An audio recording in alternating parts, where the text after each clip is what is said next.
Nafasimcha ijodga qaytganingizni ko'rib juda ham xursand bo'ldim. Soliqingiz bilan ancha kurashganingizni ham bilamiz. Shu 2 oy ichida nimalar bo'ldi? Nega biroz muddat ko'rmay qoldik?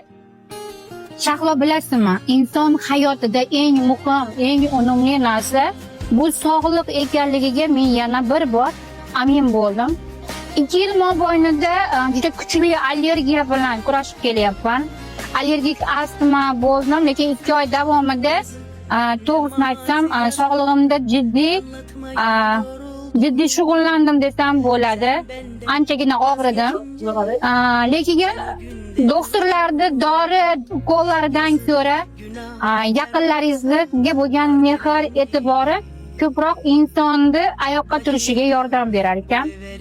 Turmush o'rtog'imda onajonisi, farzandlarimda onajon degan so'zlari, e'tiborlari, mehrlari bugun mana meni oyoqqa turgizdi. Men hammasidan minnatdorman. Kasal bo'lganimda ham isyon qilmadim Allohga. Alhamdulillah, bundan yomonlaridan saqlasin.